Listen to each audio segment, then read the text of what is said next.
You know how every great story begins with silence before the storm? This one started with noise. Roaring, thunderous, electric noise. The kind that rattles your chest and lifts your feet off the ground even when you're sitting. Flags waved like wildfire in a stadium packed to its edges. Red, blue, gold. Whatever the nation's colors were, they painted every seat, every face, every ounce of hope. The World Cup, not just a game, not just sport. It was ritual, religion, revenge. It was legacy. And tonight, it was theirs to take. Before we go further, please ensure to like, share, and subscribe for more interesting stories like this one. Commentators couldn't hide their excitement. History in the making, they called it. Marco Jalen, the man of the hour. The face of a nation. The captain, the commander, the legend. Down the tunnel, cameras rolled live. The national team emerged in tight formation, shoulders squared. And at the front, Marco, number 10, the one every kid wanted to be. No words, just focused steps, headphones pressed to his ears, mouth tight. Not because he wasn't nervous, because he was already playing the game in his mind. Behind him, the squad followed, their footsteps echoing like war drums in a concrete corridor. The crowd above chanted his name, over and over, like an anthem within the anthem. Marcio, Marcio, Marcio. He didn't wave, didn't smile. Not yet. His country was watching, and he wasn't there to entertain. He was there to deliver. As he reached the final bend of the tunnel, light flooded in from the pitch. The green grass, the fireworks overhead, the global cameras ready to capture the first whistle. But the first sound wasn't a whistle. It was a crack. Loud, sharp, wrong. And then came the silence. A single moment where the world seemed to forget how to breathe. Marco staggered. Hand to his ribs. Blood. Bright. Unforgiving. He dropped like a stone. Screams tore through the tunnel. A flurry of footsteps. Shouts in multiple languages. The medics were already moving, already kneeling. The rest of the team froze, some instinctively ducking, others looking around like the shooter might still be there. Security raced in. Barricades slammed shut. The tunnel turned into a fortress. On the field, fans who couldn't see what happened were left staring at screens that had gone black. Broadcasters fell silent. Commentators muttered in confusion. And around the globe, millions watched, unsure if they had just witnessed an accident or an assassination. The captain of the team, their only real shot at the cup, was motionless. Stretchered out in seconds, sirens already echoing in the distance. Inside the stadium, officials scrambled. FIFA representatives convened in a tight huddle on the sideline. The referee stepped away, eyes wide, earpiece buzzing with panic. The question no one wanted to say out loud echoed in every mind. Was Marco Jalen dead? And if he was, would the match go on? The team gathered in the locker room, not as athletes, but as stunned men. Their uniforms still pristine, but their spirits shattered. No one spoke. No one dared. A few sat with their heads in their hands. One punched a locker hard enough to split the skin on his knuckles. This wasn't just about a game anymore. It was about their captain, their leader, their brother. Word came down that the shooter was still unknown.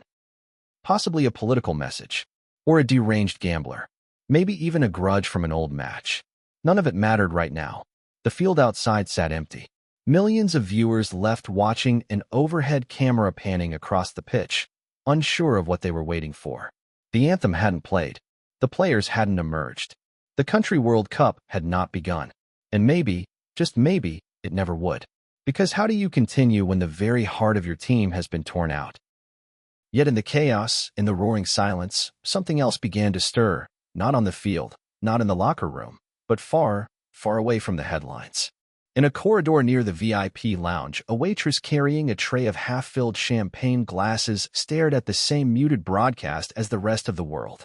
She didn't drop the tray. She didn't cry. She didn't run. She just whispered one word under her breath. Marco. And something in her eyes changed. But we'll get to her later. Because right now, in the biggest stadium in the world, filled with 90,000 souls and 5 billion eyes watching, one thing was clear. The game, the one they waited 4 years for, was on the verge of collapse. And the only thing more shocking than the shot that took Marco Jalen down was the stranger who would rise in his place. While the stadium held its breath, the cameras panned and the chaos unfolded, no one paid attention to the woman in black slacks and a white apron, standing beside a champagne cart in the VIP corridor. Her name was Eliza Morales. Just 24, and invisible to most of the world. She wasn't famous. She wasn't wealthy. And she certainly wasn't supposed to matter on a night like this. But she watched the screen with a gaze that didn't match her role. Focused. Unblinking. Not like a fan. Like someone who knew what it meant to bleed for a game. As Marco Jalen clutched his side and the screen cut out, guests in suits gasped. Some cursed. Others grabbed phones. But Eliza didn't move. Not for a full minute. She just stood there, fingers curled tight around the tray, as memories flooded back, cleats on grass, whistles blowing, her coach's voice yelling through cold morning air. Once upon a time, Eliza didn't serve drinks. She wore a jersey. Number 14. Midfield. Fast feet, fearless heart. She had played for the National Youth Development Program. Everyone said she'd make the women's team by 18. But life had other plans. When her mother fell ill, she gave it all up. Football didn't pay for hospitals. She thought she buried that part of herself. Until now. Outside, the team was falling apart. Inside, the stadium's elite murmured about canceled matches and refunds. Officials darted from corridor to corridor, phones glued to their ears. The players refused to warm up. The anthem was postponed. Time was slipping. And still, no word about Marco. Eliza made her decision in silence. She turned, walked down the staff corridor, and pushed open the supply closet. Inside, spare uniforms, old merch, cleaning supplies. And on a high shelf, just where she remembered stashing it years ago, a worn duffel bag with a replica jersey inside. Marco's number. She hadn't touched it since her last match. 10 minutes later, she emerged. No apron. No tray. No hesitation. Security noticed her immediately. "Ma'am, hey, you're not allowed. I'm not here to serve," she said flatly. "I'm here to play." He laughed, then frowned. "You serious? I played for the national youth team. I know the formations. I know the strategy. And you don't have time to argue." He reached for his radio. She was already walking. Backstage near the player tunnel, the assistant coach stood arguing with two FIFA officials. She stepped between them without invitation. "Let me help." They blinked, looked at her like she was insane. But in her eyes, there wasn't a trace of doubt. "You can't just walk into a World Cup match," the assistant coach scoffed. "This is international football. Then tell me you have a better option," she snapped. "Your captain's bleeding. The players are crumbling. The world is watching. You either pull out now, or you gamble on someone who's not afraid to fight." The FIFA official opened his mouth, closed it again. The moment hung there, impossible, unthinkable. And yet, it was all they had. The call was made. A never-before-seen substitution rule was invoked for extraordinary circumstances. And as Eliza stepped toward the light of the tunnel, the crowd still didn't know her name. But they were about to. The tunnel had never felt longer. Eliza Morales walked slowly at first. Not from fear, but from the sheer weight of it all. The stadium loomed ahead like a beast, roaring, breathing, shaking. She could feel the heat of the lights even before stepping out. Every step echoed louder than the last. She wore Marco Jalen's number. 10. Too big for her frame, the jersey swayed with every movement. Her old cleats barely matched the new uniform. Her hair was tied back in a rushed, imperfect knot. No fancy boots, no sponsorships, no entrance music. Just a girl who used to dream. Now living inside a nightmare with the world watching. As she reached the mouth of the tunnel, a hush swept across the arena. The crowd, still stunned from Marco's collapse, had not expected anyone to emerge, especially not a stranger. At first, confusion. Murmurs. Whispers. "Who is she?" A few camera operators caught on quickly. The broadcast director pointed urgently. "Zoom. Focus. Hold." Suddenly, Eliza's face appeared on every screen around the world. Unknown. Unscouted. Unbelievable. Commentators scrambled to identify her. "Wait. This can't be real. She's not on the official roster, is she?" Ladies and gentlemen, we're witnessing something unprecedented. A staff member, Waitress, we believe from the VIP hospitality area, has just been authorized to step in for Marco Jalen. Her name is Eliza Morales. You could almost hear the world blink. On the sidelines, the opposing team exchanged confused glances. The striker smirked, nudging his teammate. "This is their plan B." The referee approached her cautiously. She nodded, presented her clearance badge. Paperwork had been rushed in minutes ago, Emergency substitution granted under Clause 6.4. In exceptional scenarios of national jeopardy. She walked to the midfield, alone. The rest of the team still huddled near the bench, processing everything. A waitress. A stand-in. A nobody in a hero's shirt. The whistle blew again. Time to play. Her first touch came seconds later. A quick pass from the right back. It skidded along the turf. She stepped forward, heart hammering, mind screaming with 1,000 thoughts. One misstep, and she'd become a global joke. But she didn't miss. A clean trap. A swift turn. Ball under control. It wasn't flashy, but it was perfect. That first touch silenced half the doubters. Then came a tackle too fast, too aggressive. Their midfielder thought he could bully her, rattle her early. But she held her ground, braced, and took the hit. Rolled. Recovered.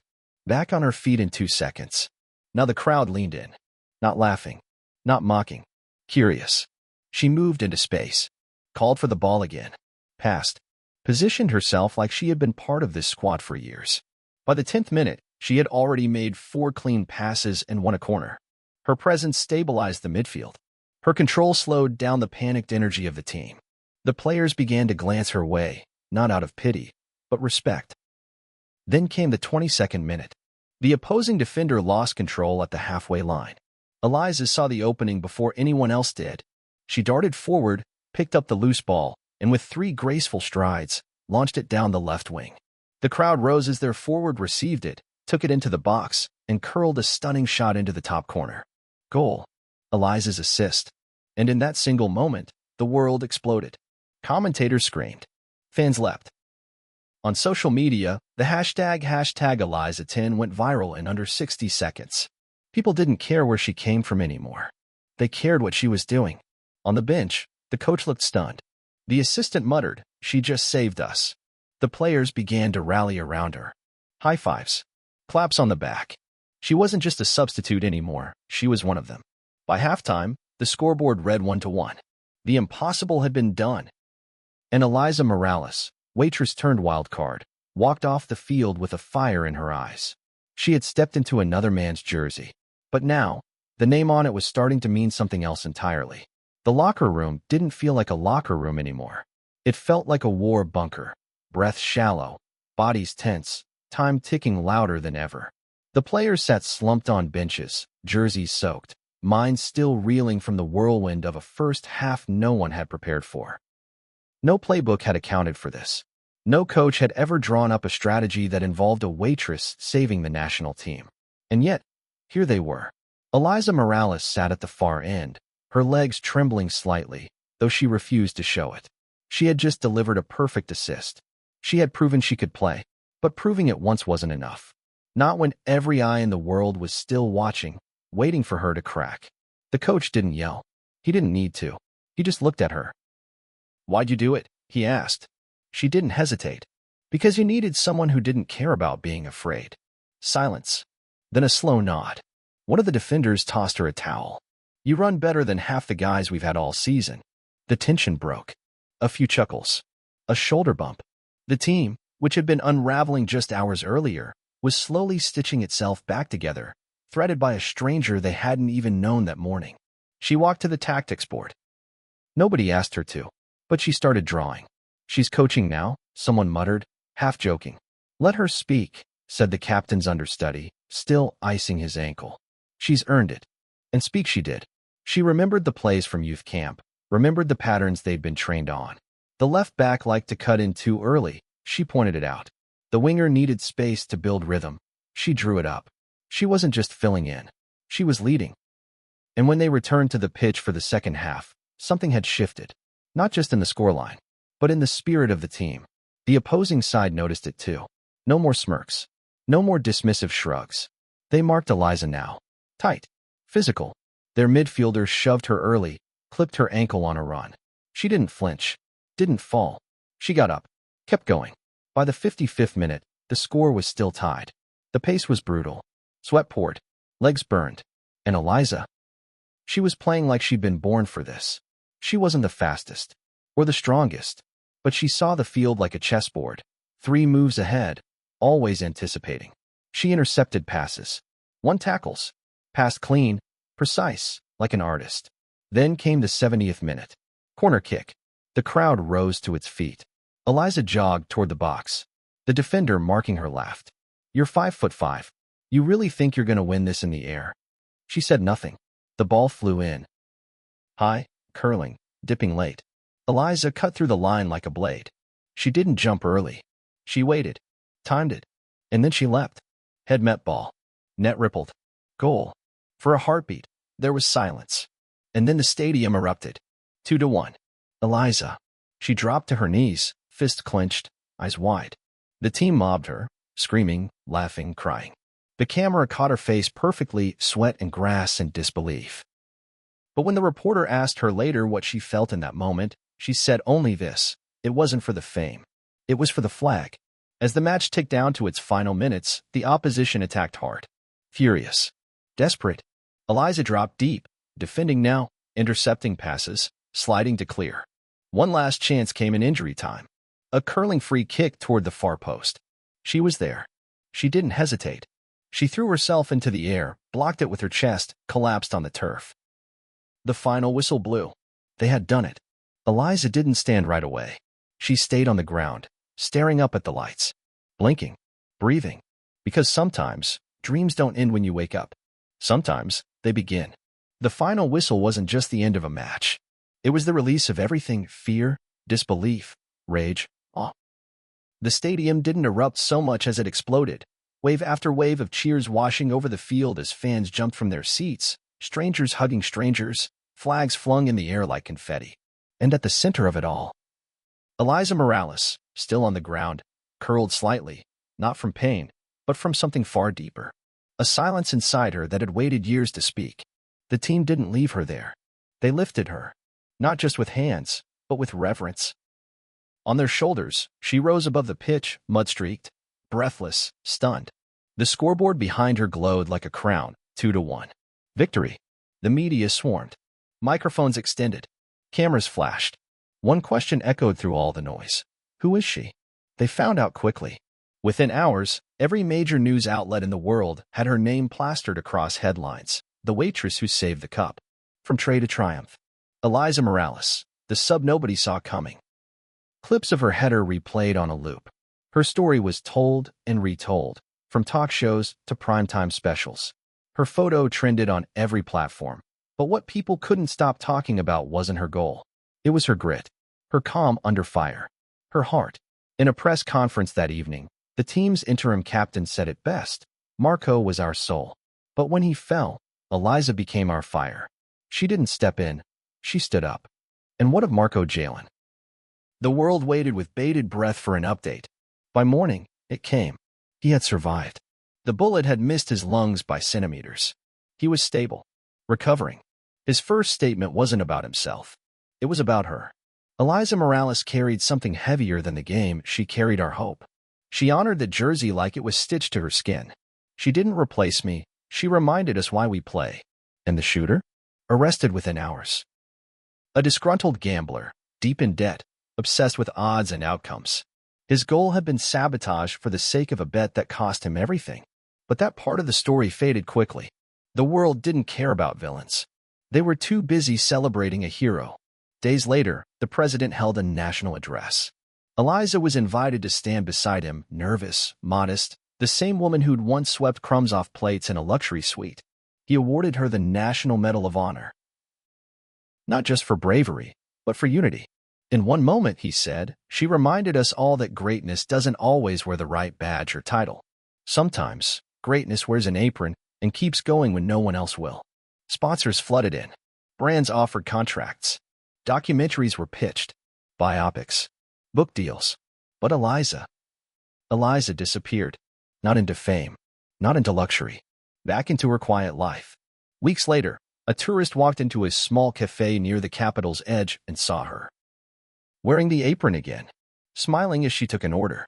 Her cleats were still visible under the counter. "Why are you back here?" the tourist asked. She simply said, "This place reminded me who I was before the world noticed." I like that version of me, too. On the wall behind her, framed in glass, was the jersey. Marco's number, now signed by the whole team. And a handwritten message underneath, to the girl who turned our defeat into destiny. Outside, Children practiced headers on makeshift pitches, not yelling Marco's name anymore. They were yelling hers. Eliza, Eliza, Eliza. And so, the Country World Cup didn't just crown a champion. It uncovered a story the world didn't know it needed. Not one of perfection, but of courage. Not one of fame, but of readiness. Because sometimes, history doesn't wait for your name to be called. Sometimes, you just step forward. Should FIFA honor her bravery in future matches? This story showed us that heroes come from unexpected places. We'd love to hear your favorite moment from the match that changed everything. Stay tuned, more powerful stories are on the way.